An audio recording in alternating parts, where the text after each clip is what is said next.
Hicham, and I will be your host for today. Grab a cup of coffee, get cozy, and let's gossip. Today we have a special episode because we are now in the middle of a project having the thematic active citizenship called Voice in Action 2.0. Our participants came from 15 countries, so we enjoyed the cultural diversity and also we are happy that they enrich this opportunity by their vast experience. We think it is very important to discover different opportunities and understand how we can be part of them. This is why we chose to talk today about different programs, Erasmus opportunities, and platforms we can use in this niche. Our guests from today are Amanda Helena Rodrigues Franco, from Portugal, who is a project officer, trainer, and teacher. Bonjour Amanda. Bonjour Hicham. We have also Marvi Quazi from Pakistan and currently living in Netherlands, who is director of the project support unit at Erasmus Mundus Association. Hello Marvi. Hello Hicham. And we have our last guest, Elie Dupin from France, who is coordinator for young French people committing to volunteer abroad through a French program called Service Civic, which Elie will explain more later. Hello Elie. Hello Hicham. Hello. So we will first begin with Amanda, if it's okay. Yeah. Cool. So Amanda, can you tell us more about yourself? What is your academic and professional backgrounds? And what is your academic and professional background? Okay, so thank you all for having me. It's a real pleasure. It's the first time that I participate in something like this, so I'm a little bit nervous. If I start speaking in Portuguese at some point, just make some sign. So I am from Portugal. I was trained to be a school psychologist, but actually I only worked 1 year as a school psychologist because very quickly I understood that my role in the school was very limited. I felt that my role in school was just to meet with students and then write a report and not actually do some real intervention and create an impact. So after that year working as a school psychologist, I worked for more than 10 years as a researcher in higher education. And my field is science education. So for more than 10 years, I've been working in universities or polytechnic institutes. They're more or less the same thing. The polytechnic institutes are a little bit more technical. And then 2 years ago, I decided I was a little bit tired of working in academia. So I decided to start working as a project officer. So I could feel that my work would have a bigger impact. So right now I'm working as a project officer in a project called Global Education Time, so GET for short. And it's a very cool project because it brings together 8 countries, all of us interested in learning how we can help teachers and future teachers on teaching for global citizenship education. Then we can get into that a little bit deeper in a while. And also how to promote youth participation. So that's the reason I applied for this training course and why I'm here with you today. No, perfect. Thank you so much. And I was going to ask you also, what does your role as a project officer, trainer, and teacher involve on a day-to-day basis? What do you do on a day-to-day basis? Okay, that's a good question. So I do a little bit of everything, which I enjoy. So my week is never boring. Every day is a different day. So part of my work has to do with teaching. So I teach future teachers, future teachers who will be teaching elementary school and 5th and 6th grades. That's a part of my job. So I collaborate in this class on how they can prepare themselves to go and do their internship in a school. And this class is all about citizenship, education, development education, and that. So that's one part of my job. The other part has to do with teacher training. So in-service teachers who are already in schools, and in Portugal they have to do training. Every year they have to do training to update their competences. So I do training with them also on on citizenship and education. Another part of my job has to do with research, updating resources that we can use to help these teachers and future teachers teach for global citizenship education. And then the other part of my job has to do with promoting activities at the institute where I work that are about citizenship education. And how do you measure like the impact of your work on teachers, students, and the wider community in general? Okay. So with teachers who are learning to become teachers, in every class, by the end of the class, we ask how the class went, how did they like the activities that we've done, and then by the end of the first semester, we did an activity to understand how they had gone through the semester and what they had learned and what they had liked the best. But also, and in the frame of that project that I'm in, Global Education Time, we also have a questionnaire. So we're gonna ask our students to fill in that questionnaire, and basically it asks them what have they learned, if they feel confident in speaking, thinking about these areas, and teaching for them. As for teachers who are already teachers, it's going to be a similar process. So by the end of the training, we ask them how did they experience the training, if it was useful, what did they learn, and if they will use what we discussed during the training. Why do you think is it important for students to lead activism initiatives? Well, it's if they don't lead these initiatives, I don't think they're very motivated to participate in them. Actually, this is a very good question, because it's one of the challenges that we face in this project. Usually what happens is teachers come up with the ideas, and then they want students to participate, and they're like, I'm not interested in this. I don't know why this is important. This is not relevant to me. This is not an issue that moves me. So I think this is the big reason why it is students and youths who have to come up with the ideas and should have the voice to tell us, this is the issue that I want to tackle. This is what moves me. This is what I'm interested in. And so what we've been trying to work during this project and in this project is creating these spaces where students can have a voice. So they are the ones coming up with the ideas, and us as educators and teachers, we're just there to try to facilitate, to try to help them find this voice. So this week, the work that we've been doing this week has been really helpful, because it's helped me have many ideas on how I can help create these spaces for my students so they can find their own voice. Because most of the times I'm sure that they're involved, but not very often they're not involved in school in formal settings.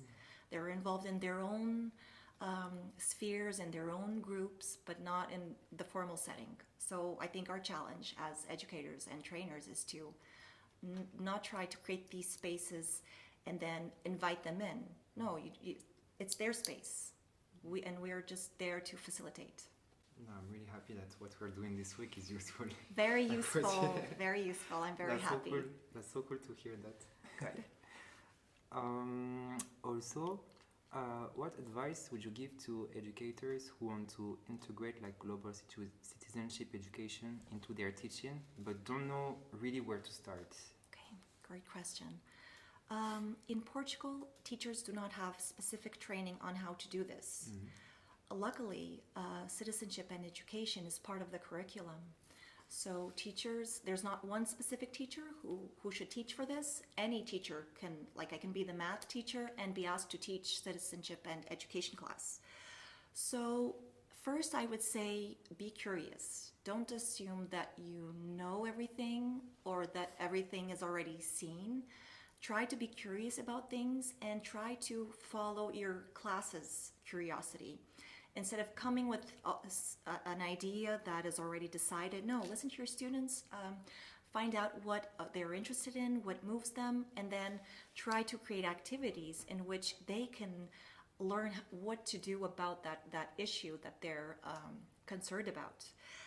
Also, as an educator, as a teacher, you don't have to invent anything. There are so many resources. In this project that I'm working in, Global Education Time, we have resources on 4 main areas. So migrations, gender equality, climate change, and global inequalities. And these resources are really intended for teachers.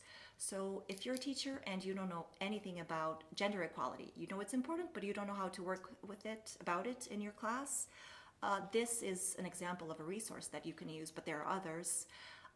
And in these resources that we have, there's like a road trip, like a roadmap that you can follow, activities that you can do in class, how you can assess your class about how they're learning these topics. So I would say be curious, be open to listening to your class, and look for information because you don't have to invent it. It's already out there. No, thank you so much for sharing all your experiences, and you gave a lot of pieces of advice and information that are going to be super useful for students and future teachers. So really thank you so much. And now I'm going to move to another topic because the main topic of this podcast is about the main opportunities. So Amanda, I saw on your application that you did several international trainings. So I wanted you to speak a little bit more the platform Salto platform. Mm-hmm. So can you tell us a bit what kind of opportunities can you find there? How does it support youth participation? Okay. So my first training, this is my third training course in which I participate. The first one was in Budapest in 2015. At the time I was pursuing my PhD and my topic was critical thinking. So how to, if students in higher education were critical thinkers, and how to assess if they were critical thinkers. So I was in the middle, I had started my PhD in 2012 and I think I was kind of stuck. I was without ideas. At the same time, I felt that I already knew more or less what critical thinking was and how to assess it. And then I don't remember how I came across Salto, but luckily I did. And there was this training course on critical thinking and being a critical thinker about these issues that affect us all. And I remember thinking, oh gosh, this is exactly what I need. I'm going to learn so much. It's going to be a break from this PhD. Sometimes a PhD becomes really heavy because it's very inside the academic bubble, and I wanted something outside that bubble. So I participated and it was awesome. I enjoyed the course. I enjoyed the team who was organizing it. I enjoyed the other participants. And this experience that we're having here, in which we're a week inside the same space and sharing our daily routines and meals and our thoughts and our challenges and our lives. And in a very short time, you become very intimate with other people. And very easily you have conversations that sometimes you don't have with other people who are closer to you. So it was a wonderful experience. So that was 2015. Then 2017, I participated in another training course also on critical thinking and also being active, a participative critical thinker.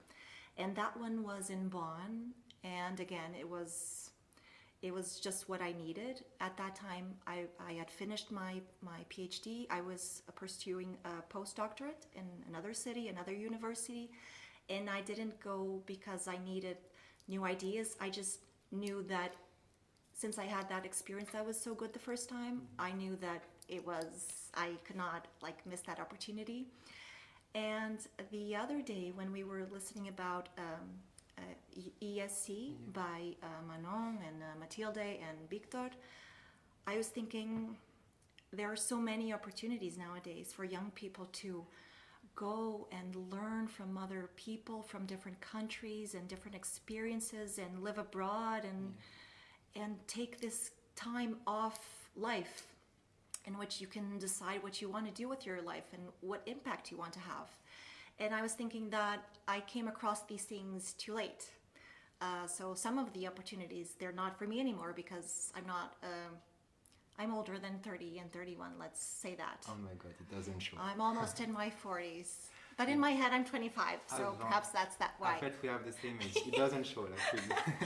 That's because you're very wise. You're young but wise. I wish to be wise. I am older, but in my head, I'm 25. So I think this is something that I really want to disseminate among my students.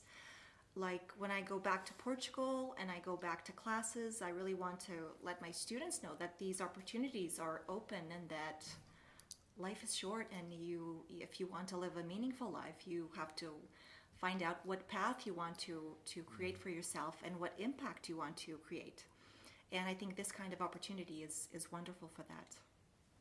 Yeah, bon, thank you so much, Amanda, for your time. It was really, really interesting. Now we are going to move on to our next guest, who is Marvi. So Marvi. Hello Marvi. Hello again. So, can you tell us a bit about yourself, about your academic and professional background, like a little bit, to know you better? Okay, hello everyone. I'm Marvi Quazi. I'm a lawyer and a business professional. I have more than, let's say, a decade of experience in law, governance, and international policy. During the last 10 years, I have been working as a judge in Pakistan, a legal strategist in intellectual property, data privacy, and also a policy researcher in international law in Europe. I have done an MBA in finance and a master's in law and economics. That was an Erasmus Mundus program. Besides that, I have also done another LLM in intellectual property, competition law from Max Planck Institute in Munich, Germany. Currently, I'm working as the management board member at the Erasmus Mundus Association. I'm leading the project support unit as director, and there I try to drive global collaboration, innovation, and student empowerment. Beyond my legal and governance expertise, I'm also committed to fostering youth active citizenship. Throughout my career, I have worked extensively on projects that empower young people, promote civic engagement, and create opportunities for future leaders. So my work within this Erasmus Plus ecosystem and other youth-driven initiatives has allowed me to contribute to the policy discussions, mentoring to young professionals, including my team members with whom I'm working currently, and also to advocate for inclusive participation in decision-making process. And I'm happy to be speaking with you today here in COSI, in Busteni, Romania, during the Wise to Action Erasmus Plus training project regarding active citizenship. Yeah, thank you. And we're happy to receive you also. Thank you so much. I wanted to ask you, because like you mentioned Erasmus Mundus, so I wanted to ask you, like, what is the difference between Erasmus Mundus and Erasmus Mundus Association? Yeah, this is a very common misunderstanding that most of the students are having. So Erasmus Mundus programs, which are called now Erasmus Mundus Joint Master's Degree Programs, these are the initiatives led by European Union, which fund joint master's degree programs in different areas. Like currently we have around 130 plus different Erasmus Plus programs that are being offered by collaborative universities across Europe and beyond. On the other hand, Erasmus Mundus Association is official network of students and alumni who work together to enhance international education, community engagement for all the Erasmus Plus students and alumni, and by providing them career development opportunities across the world. So, like, I wanted to ask you another question, but I think like you already answered it. So the main purpose of Erasmus Mundus Association is like to create a network between all these people. That's it? Yeah. It's like that, but some people don't really see the power of this community because it's an association of more than 16,000 members from all around the world. And it's based on, as I mentioned, international collaboration, education, and policy advocacy. And it tries to bridges students and alumni and European institutions by bringing them together so they could work around the globe together, and also try to offer mentorship, networking, and career development opportunities. I would say through strategic initiatives, this organization is shaping global discussion regarding sustainability, digital transformation, human rights, and gender equality. And who can become a member of Erasmus Mundus Association? All the Erasmus Mundus joint master's degree students and alumni, as soon as you enroll into any of the Erasmus Mundus joint master's degree, you can immediately enroll to become EMA member, and then you can leverage the opportunity to engage with other members and build on networking and see what potential you could. So, like, what benefits does Erasmus Mundus Association offer to its members? Like you mentioned, like the networking between all together, like working together. Like, what kind of benefits, other benefits of it? I think for me, being the Erasmus Mundus Masters students myself, I think one of the biggest advantage for any students is to have this professional network. So this is one of the best opportunity that we offer, like from all around the world. So we have members, let's say in Latin America, in Asia, in Europe, and whenever a student becomes a member, all the doors open for him or her to get engaged to. So this is one. Then other than that, to become to access the access to scholarships, grants, and funding opportunities becomes much more easier, because then all the members are receiving all the information centralized from this organization, so access becomes improved.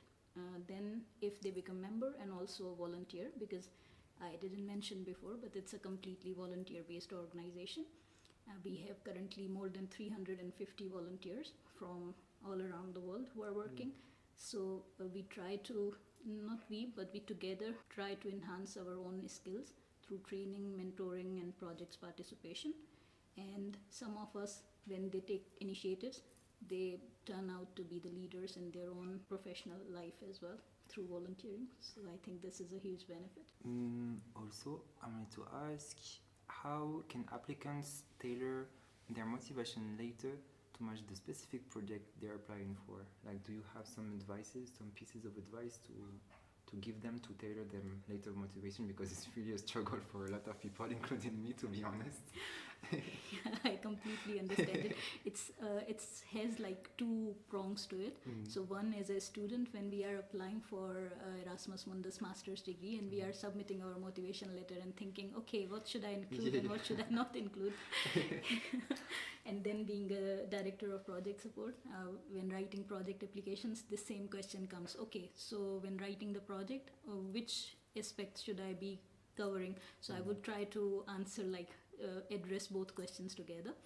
I think whenever we are writing any application, whether it's motivation letter or a project application, we must try to align our own skills with, in case if it's a program, then with the program's objectives, and if it's a project, let's say Erasmus Plus project, then we try to align with the project's objectives, and then we try to demonstrate our commitment and what we are bringing.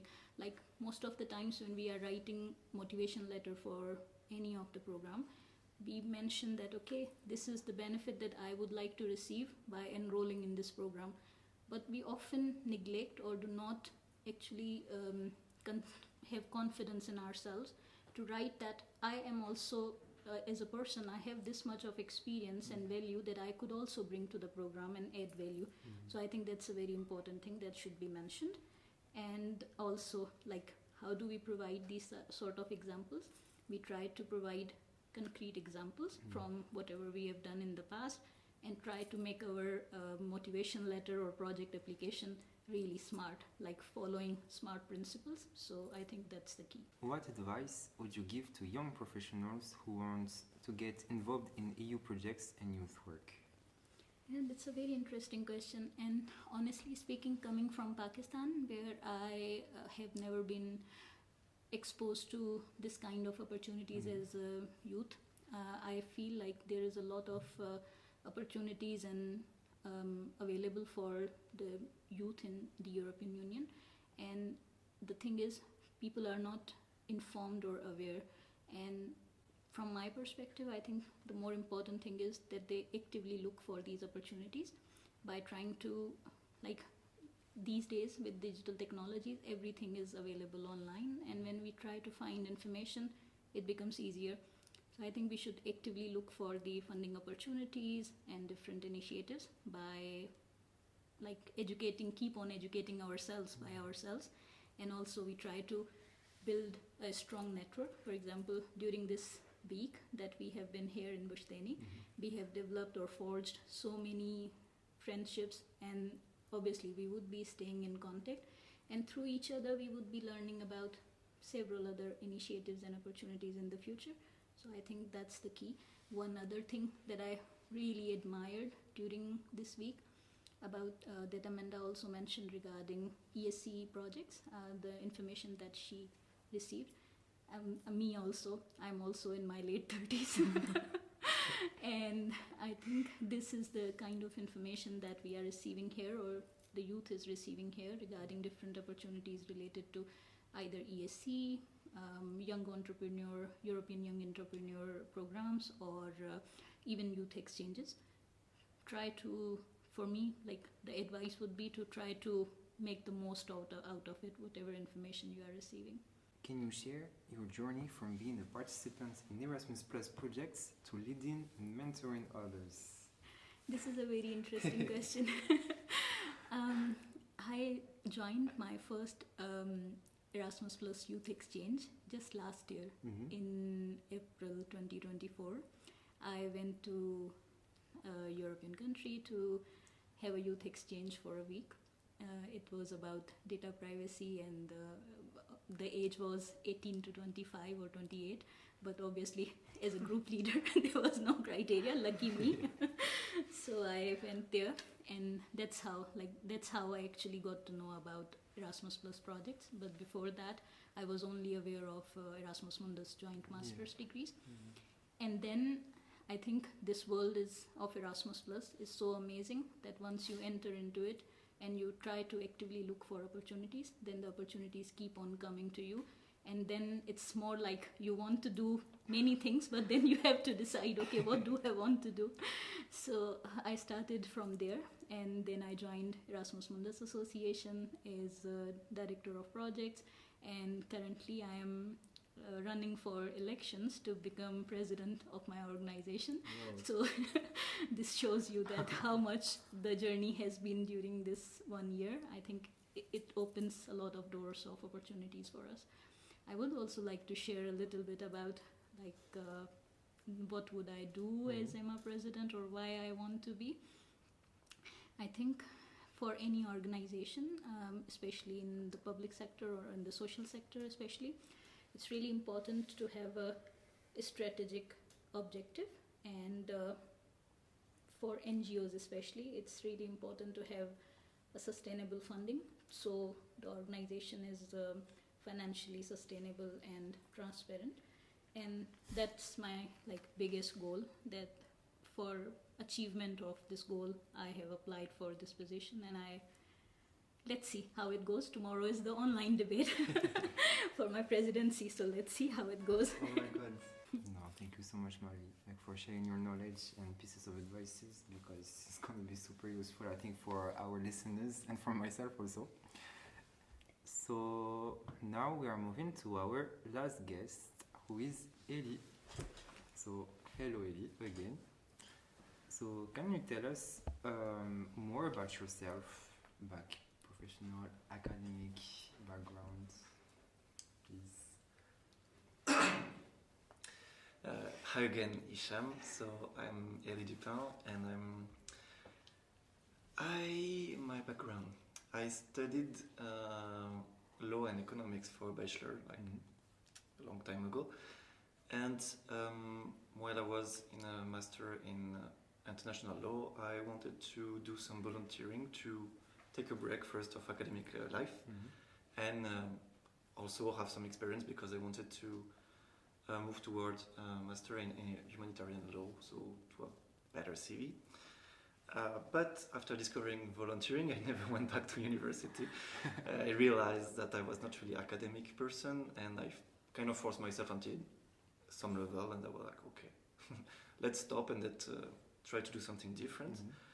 And from there, I discovered different kind of volunteering opportunities, and from my life, I was from opportunity to opportunity to opportunity until now I'm working in an NGO promoting volunteering and organizing projects in France and out of France. So, talking about volunteering, can you please explain to us what an ESC program is and how can we apply it? And also, can you give us some ESC application tips if you have some? So ESC, which is European Solidarity Corps, is a program funded by the European Commission for people from some country in the European Union and also out of the European Union, like in a broader, let's say, Europe and a bit out of it, to volunteer in NGOs in other countries to develop a sense of solidarity that already exists, but to give more opportunity for young people to do it.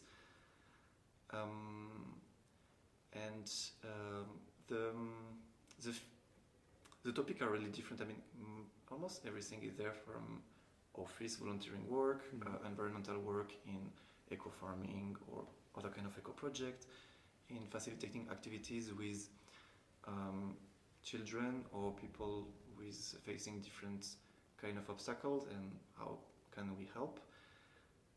Which is the most important to know is that no skills is asked from the volunteer, because they will learn everything they need to learn by the NGOs that host them, who often are professional in what they do. So it's a good opportunity to discover something that we don't know at all, or go into a field that's something that we think might interest us, and either we confirm that it interests us, or okay, it's not for me, so let's not lose time trying to go into this field. And for tips for application, a bit stereotypical, like not to use ChatGPT. Yeah. This I'm really aware of that. We are all aware of that. And I think to keep in mind that we are not applying to a job, and the people that are reading the application form or the CV, the motivation letter, they are not looking for us, an employee. They are looking for someone that is motivated to come. And I know that when I receive applications, that's the only thing I look for, like people that really present themselves really honestly, and why this thing is interesting, why it is not interesting for them in some dimension, if there are some things that they are scared of, like really trying to honestly present themselves. And another tips, not in the application process, but a bit before, when you choose a project in which you would like to go. Of course, the project is important, but also the place. I think personally that they are almost 50-50, because if you just choose a place and then you are in a project that doesn't interest you, okay, the place will be nice for 2 months, but then if you do something that you don't like the whole day, it will be boring at some point. But the opposite is also true. If you are in a project that you really enjoy what you are doing, but you are in a place when you don't manage to adapt to the cultural difference, for example, it will be also as challenging. So maybe to find the right balance. Yeah, the right balance. So currently you are working, like we mentioned earlier, that you're working in Service Civique, so which is a French national volunteering program. Can you tell us more about how it works, who can participate, and what are you specifically doing? So the French Service Civique program is really similar to the European Solidarity Corps in the topics that the different projects can have, the profile of the volunteers, the time they will spend working. But the huge difference is where the ESC program is a mobility program, doing volunteering. Like the Service Civic program is a volunteering program that's open to mobility. So it's not really well adapted to mobility. So for this reason, sometimes not everything is funded, or it's the same amount of money wherever you go. So it's a bit more complicated. But mostly French people can go out of France volunteering in other countries, but also people from other countries can come and volunteer in France.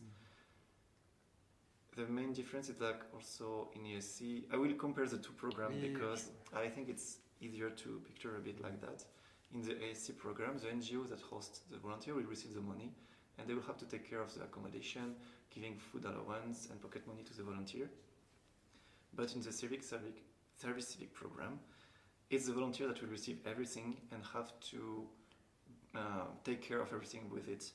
So I think it's not the same skills that you can develop. With the Service Civic program, you will more develop like how to take care of your own money, how to take care of your accommodation, all those things. Like responsibility. Yeah.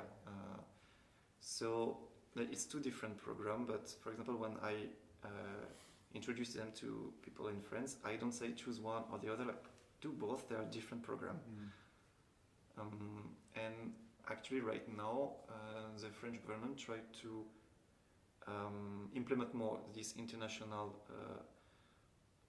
dimension of the Service Civic, so they try to have more also foreigners coming in France to do this volunteering, so it started to be more easy like that. Well, talking about ESC volunteer, you were an ESC volunteer and in COSI. So can you tell us like what task you had as a volunteer and then as a mentor, because you became a mentor afterwards, and can you tell me how did you decide to become a mentor after this experience?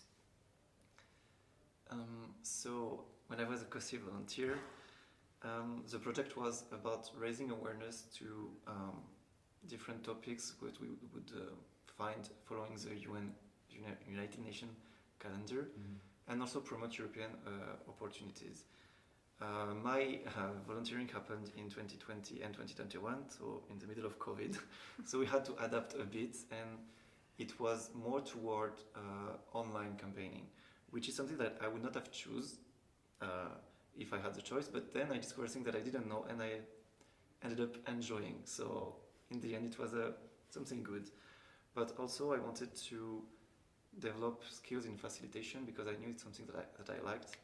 And it's also something that was offering in the COSI project to facilitate activities with different kind of beneficiaries. I wanted to become a mentor after that because I think that to be a mentor, it's a plus to have understand what the volunteer went through. For example, the challenges they face and maybe how the obstacles they will meet and how they will feel, because yes, they have maybe their family or friend to whom they can talk what is happening, but maybe their family will not understand exactly because they didn't live this kind of experience. So I wanted to see how I could make it easier for a volunteer after me based on the obstacles that I myself faced. Yeah, it's kind of convinced me that it was a field I don't know if I can say that I want to work my whole life in, but at least now that I really want to keep in and to help develop more. And actually, this was more something that surprised me as a French person, because after high school, it's really not well seen not to go study immediately. We need to finish the study and then maybe we can do something else before working. And I meet a lot of people from other countries for whom it was expected that they would do this gap year before starting the studies. And it made me think like, I would have needed at least this gap year to think of what to study, maybe because I think that if I would have did my ESC before my studies would have been different. And maybe I would have not have a 7th year of gap year today. But it's, yeah, I think that's how I think it impacted, I guess. participation, how I see youth participation. And there were another thing, can you remind me? Community work, future career. Yeah, sorry, future career. That's for now. I would like to stay in this field and to help people understand how the young people, how we can help them, and also their parents, because they often say like, why should my children go there and be underpaid? And to try to help change the mentality of not being underpaid. It's like the chance to experience something without having the responsibility of an employee, but still discovering something and being able to live in a different experience that they could not, and maybe they would have liked to if the opportunity was possible when they were young. And was your experience with ESC useful in order to enter the working market afterwards? Definitely. Yeah. And I know it's not good to generalize things, but I will do just a bit because I meet a lot of peers working in other similar NGO in France, and in France, sorry, and we all have kind of the same experience. Like we went to do volunteer abroad, and then we came back, and that's what the NGO were looking for, people that understand what it would be to send people abroad, to live abroad, to explain to them what it is, and to be able to support them even from afar. Because the hard skills that, for example, I need in my work now, I developed them almost all while working. But the soft skill, how to listen to the volunteer when they express something, or maybe to guide them in some other ways, it came because I lived this experience and I kind of really relate to it. And so I know that it's what the NGOs were looking for. And I want to thank all of you, really. I want to speak personally because it helped me a lot. Because I'm in a point in my life when I'm a little lost, I don't know what to do afterwards. But speaking to you, it helped me to see that there's a lot of opportunities. So really thank you so much for your time. Thank you so much. Thank you. And I want to thank also our listeners. We have a lot going on after, events, podcasts. So stay tuned in our social media and have a nice day. Bye. Bye. Thank you.